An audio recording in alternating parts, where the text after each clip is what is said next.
on the news. Morning, boys and girls. Who got the big check? The Tablet's COVID Relief Fundraiser has finished, and the winner is taking home $3,000. Also, God gives us His very self in the Eucharist, His very presence. it's a 3-year initiative to restore Catholics' faith in the Eucharist, why it's needed right now. And the nation waits for the Supreme Court ruling on whether to overturn Roe v. Wade. Plus, the special purpose that motivated a group of blind cyclists to travel more than 400 miles to meet with Pope Francis. I'm Christine Persichetti. This special edition of Currents News starts right now.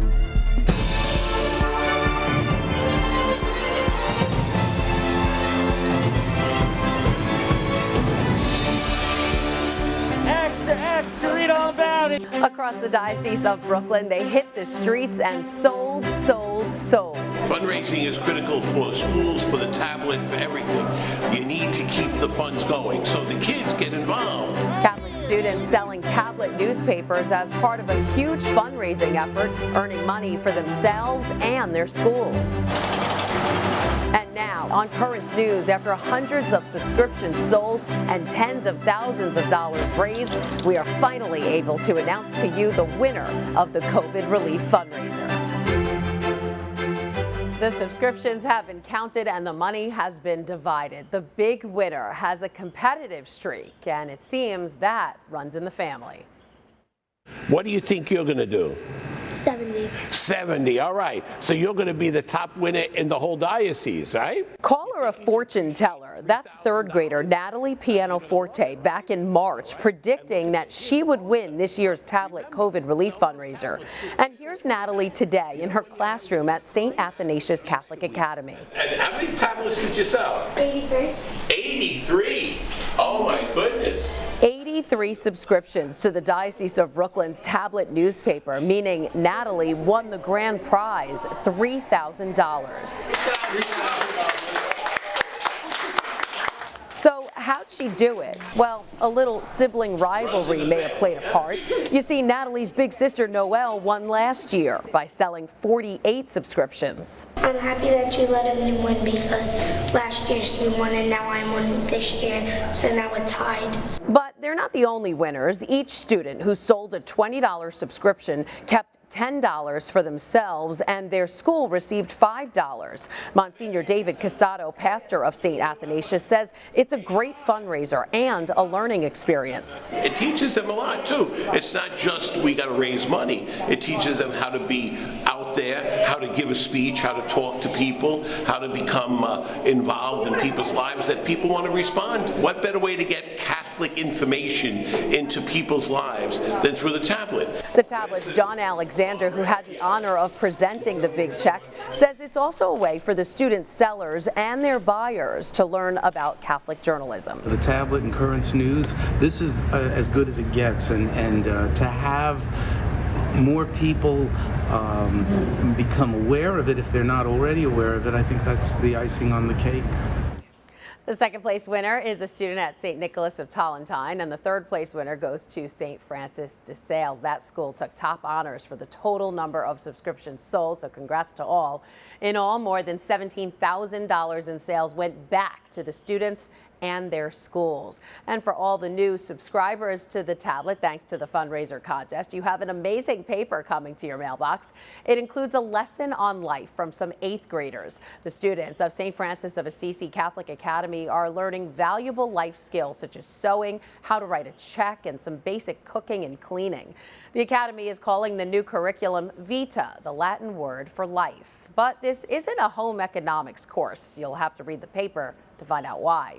Also in the paper, the anniversary of a photo that changed the world. The tablet caught up with the so-called napalm girl 50 years after the Pulitzer Prize winning shot was taken when she was just a child. Learn about what happened after the famous snapshot from the Vietnam War and the woman's journey to find her faith. If you aren't currently subscribed to the tablet, don't worry. You could still pick up the paper at your local church, or to get subscribed, just go to thetablet.org. Dozens of family members and police officers gathered at Our Lady of Guadalupe Church in Bensonhurst Wednesday. The NYPD held the 20th annual Brooklyn South Memorial Mass. We remember and we honor courageous and generous men and women here in Brooklyn. Bishop Robert Brennan was the main celebrant and was joined by NYPD chaplains Monsignor Robert Romano and Monsignor David Casado. The Mass was dedicated to the officers killed in the line of duty within the confines of southern Brooklyn. And may God bless and protect you every single day of your service and watch over not only you, but all your families. Our cops respond to the unknown for the unknown, and they do so with extreme bravery, without hesitation, and they do so exceptionally. NYPD Commissioner Keishant Sewell was also in attendance. Wednesday's Memorial Mass honored 123 officers. The Supreme Court did not release an opinion this past week about the future of Roe v. Wade. The case, Dobbs versus Jackson Women's Health Organization, has not yet been decided. A draft opinion on the case was leaked last month, revealing that the justices supported the overturn of Roe. The leak sparked protests outside the Supreme Court and nationwide. Following that initial leak, I spoke with the Bishop of Brooklyn, Robert Brennan, about the growing divide in our country. He said it's going to take a huge effort to change hearts and minds. Most people don't want to see abortion on demand through the entire 9 months of pregnancy. By far, people don't want that. But the way the atmosphere is right now, you can't even have that discussion. Right. And so what will happen as a result if the case does go in that direction is it gives a chance for an honest debate and for some legitimate regulation. Bishop Brennan and others around the United States said that any woman who is pregnant and in need can come to the Catholic Church, and they will provide the services and support to carry your baby to term. To keep that promise, the bishops launched a resources page. Just go to nyscatholic.org/help for moms, and you can find a pro-life center by you. There's also a statewide map that directs you to local Catholic parishes that have ministries available to serve mothers in need. President Biden immediately signed a bill into law that provides enhanced security for family members of the Supreme Court justices. As Whitney Wild reports, the bill took on new urgency after the arrest of an armed man near the home of Justice Brett Kavanaugh. The protests that have been taking place outside the justice's home these past months are unacceptable. There are threats to justices across the board. The Supreme Court security protection debate ends after lawmakers approved a bill to help boost police presence at the homes of Supreme Court justices. Why did it take so long? 6 weeks ago was when the draft leak happened, and the protests started at justices' homes almost immediately. The proposed bill expands the authority of the Supreme Court police to protect, quote, any member of the immediate family of the Chief Justice, any associate justice, or any officer of the Supreme Court if the marshal determines such protection is necessary.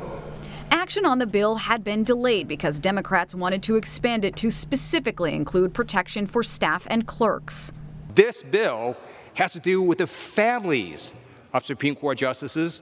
I support protecting them. I also support protecting the employees and their families of the Supreme Court. The more narrow measure took on new urgency in recent days after police say a man admitted he flew from California to Maryland, intending to kill Supreme Court Justice Brett Kavanaugh and then himself to give his life purpose.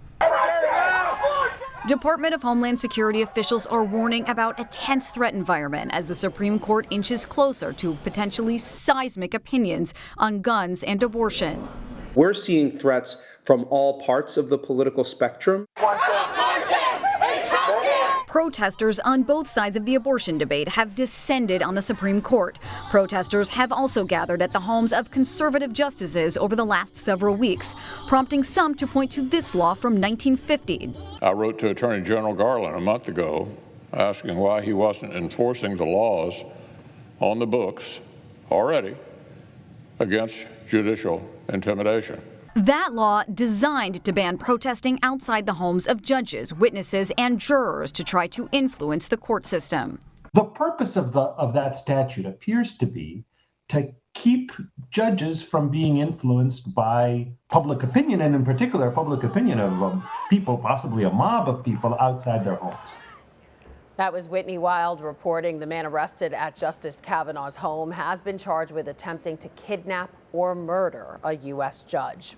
As we await the Supreme Court ruling, the White House condemned pro-abortion threats of violence. This after the group dubbed Jane's Revenge declared open season on pro-life pregnancy centers. The group released a statement saying in part, "From here forward, any anti-choice group who closes their doors and stops operating will no longer be a target. But until you do, it's open season, and we know where your operations are. The infrastructure of the enslavers will not survive." Jane's Revenge has already been named or suspected in a number of attacks on pro-life organizations, like this upstate New York pregnancy center that was set on fire. The incident happened the morning of June 6th in Amherst, a suburb of Buffalo. The agency Compass Care posted photos of the damage showing shattered windows, a scorched office, and the words "Jane was here" spray painted along the side of the building. The group has officially taken responsibility for defacing an Iowa pregnancy center. Overnight between June 2nd and 3rd, vandals broke windows and spray painted graffiti on the Agape office building in Des Moines. In a post online, Jane's Revenge admitted to it, saying, quote, "Agape is a fake clinic and that they lie to, shame, and manipulate people into getting abortions." The pregnancy center has declined to comment on the vandalism. U.S. bishops have denounced these attacks too, and they're calling on the government to take action, saying in part, "We urge our elected officials to take a strong stand against this violence and our law enforcement authorities to increase their vigilance in protecting those who are in increased danger." Now, if the court does decide to overturn the decades-long ruling, abortion rights would be left up to states. There's a lot more news headed your way. Catholics processing around the world. Next, the celebrations for the Feast of Corpus Christi. Plus, why Pope Francis was not able to preside over Corpus Christi Mass. And U.S. bishops on a mission to reinforce that core dogma of the Catholic faith. Next, we speak with Father Carlos Velasquez about the goals of the National Eucharistic Revival.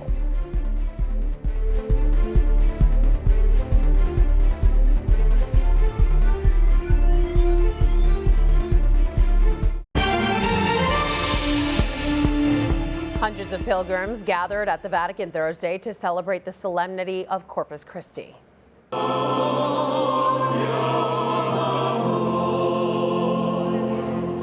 The feast day started with a Mass at St. Peter's Basilica and concluded with the procession and benediction of the Blessed Sacrament. The Archpriest of the Basilica, Cardinal Mauro Gambetti, was the main celebrant, and in his homily he said that faith and a change of attitude are necessary in order to accomplish what Jesus asks of us. Unfortunately, Pope Francis was unable to preside at this year's Corpus Christi Mass or take part in the procession.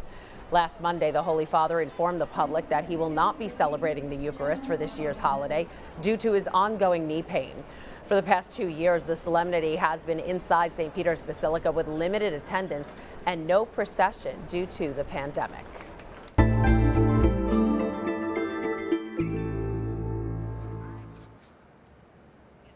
It's the basis of the Catholic faith, but belief in the real presence is waning among Catholics, and the U.S. bishops are trying to do something about it. It's being called the National Eucharistic Revival. It's a 3-year initiative launching on Corpus Christi Sunday to reinforce that core dogma of the Catholic faith. It came to the bishop's attention that such a thing was needed after a Pew Research study. Let's take a closer look at it. About 69%, or 2/3 of U.S. Catholics said they do not believe the bread and wine become Christ's body and blood, that they are merely just symbols. Of course, the Catholic Church teaches the opposite. Transubstantiation is the belief that during Mass, the bread and wine actually become the body and blood of Jesus Christ. This week, I spoke with Father Carlos Velasquez, one of the main organizers for the revival in the Diocese of Brooklyn. I asked him if he thought this was alarming. An alarming number to think that somewhere around 70% of both Catholics that are in our pews, but maybe even people who are not in church anymore, who even don't believe at all, that don't realize that as Catholics we profess that we don't believe in just the bread and wine, but that it's a symbol of Jesus, but that the bread and wine truly become the body and the blood, the soul, and the divinity of Jesus. Essentially, substantially, it's Jesus Christ. And so as a pastor, as a priest, that's certainly very alarming to think that there'd be people in our pews that don't really understand that or don't really live it out completely. And that's kind of what's alarming the bishops and what has united the bishops throughout the country in calling for this National Eucharistic Revival. Sure. So aside from that study, why is a Eucharistic revival like this needed? Why is it so necessary right now? I mean, we live in a world that's hurting. Yeah, we hurt tremendously right now. And the Eucharistic Revival is really an invitation to us to answer some of those questions and some of those pains, those sorrows that we're going through. God gives us his very self in the Eucharist, his very presence, not something like him, not an example or a symbol of him, but his very self, in order that we may consume him and that we may become more like him so that we can transform the world. So I understand, I mean, if people go to church all the time, maybe they're wavering in their faith, but they're there.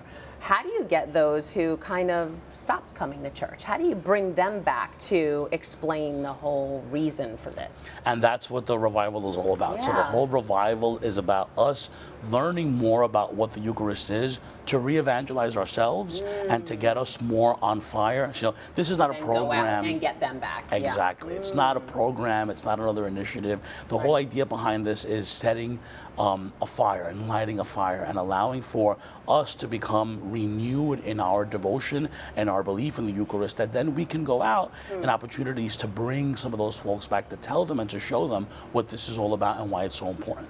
So after hearing about the incident at St. Francis Xavier Church in Brooklyn, where the tabernacle was stolen, the consecrated communion was dumped all over the floor, it seems some reinforcement about the sacredness of the Eucharist is really needed now more than ever. Certainly. You think about those images that we saw of all the debris all over the altar, and you know, the real sadness and the gravity of what happened was not so much that the tabernacle is missing and that it's gone. The tragedy that happened there was that our Lord was desecrated and that he was kind of left behind.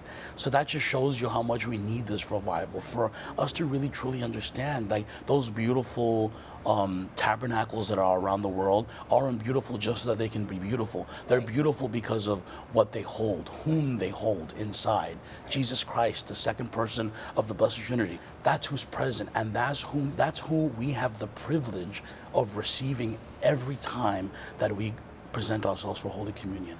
And that is incredible. It is something that is not of this world, and that's something that we have to shout and proclaim for the rooftops. So this Eucharistic revival is an opportunity for us to do just that. Get people to listen. So tell me, what is your role specifically in this 3-year campaign? Sure. I'm part of the diocesan committee that that the bishop has put together in order to try to steer and guide this whole this Eucharistic revival on the diocesan level and on the parish level. So myself, Father Giubino, who's the director of catechesis for the diocese, he's the chair of the committee. There are several priests and deacons that are on that committee, and then there are subcommittees. I'm on the liturgy subcommittee, and the whole idea is that all these subcommittees will then bring in also other deacons, other priests, and laymen and women to help us to come up with different ideas and to provide resources for pastors, for parishes, for academies and schools throughout the diocese to have these kind of encounters, to have more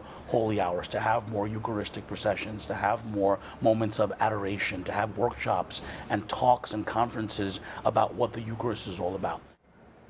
Again, that was Father Carlos Velasquez. To learn more about the Eucharistic Revival and to get involved in the 3-year campaign, just go to eucharisticrevival.org. Still to come on Currents News, they are a group of blind cyclists. Next, the special purpose that motivated them to travel more than 400 miles to meet with the Pope. And a look at a new documentary on Monsignor Quin and his lasting legacy that lives on in the Diocese of Brooklyn. Do you have a story idea or want to share a tip? Email us at newstips@desalesmedia.org or call our 24-hour number, 718-517-3122. We'll be right back.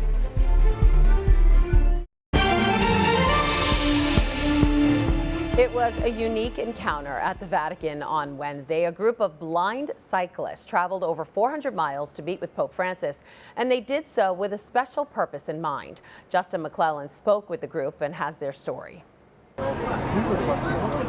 5 blind cyclists met with Pope Francis after his general audience in St. Peter's Square after cycling over 400 miles along the Via Francigena to support palliative care for children with rare or terminal diseases. We came from Treviso and brought this message to the Pope so that he may know about this and remember these children. And we did it ourselves through our own effort and with our non-seeing friends to help give it an even deeper meaning. These blind cyclists belong to the Dopplag cycling group, dedicated to promoting forms of cycling adapted for blind people, who this time around were supported by the Vatican's cycling team. We came on a tandem bike to Rome, so there are guides who have a bit of cycling experience, and behind them are the blind or visually impaired people who help them pedal. It's a team effort, the work of a pair. Us and the guides, there must be an affinity there. We have prepared for this over time, and above all, it is a way of doing something that is good for us. Beyond speaking to the Pope about the need for laws that guarantee access to palliative care for the most young, they also recalled the difficult situations in which some blind people live. I thought in that instant, in the moment that I shook the Pope's hand, that I heard a voice rise from my heart saying, "Remember the blind in war, the blind in Africa." That is, those who are doubly blind because of the great difficulty they are in their environment and at this time.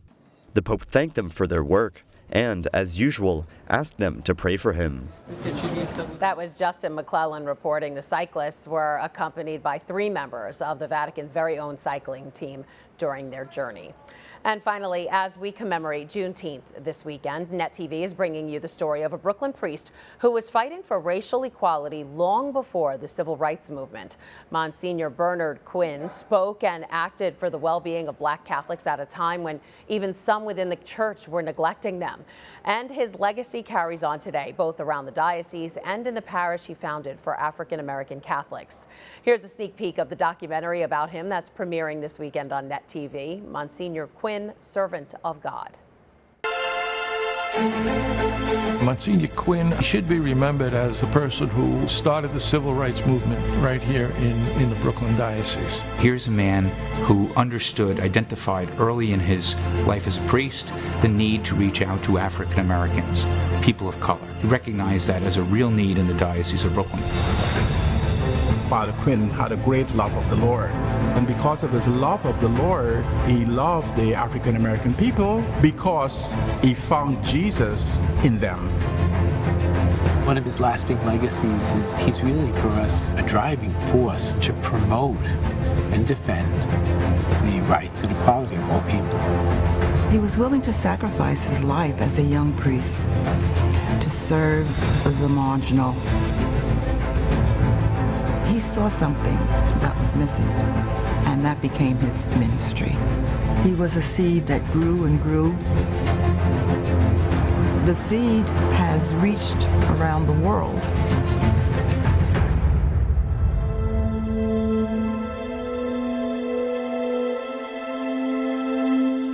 And here is all the information you need. Don't miss it. You can watch the Net TV documentary, Monsignor Quin, Servant of God, on Sunday, June 19th at 7:30 p.m. with encores that Monday, June 20th at 7:30 p.m. and Friday, June 24th at 9 p.m. I'm Christine Persichetti. We will be back with a new edition of Currents News on Tuesday. Thank you for joining us because we are putting your faith in the news. Hope to see you again next time.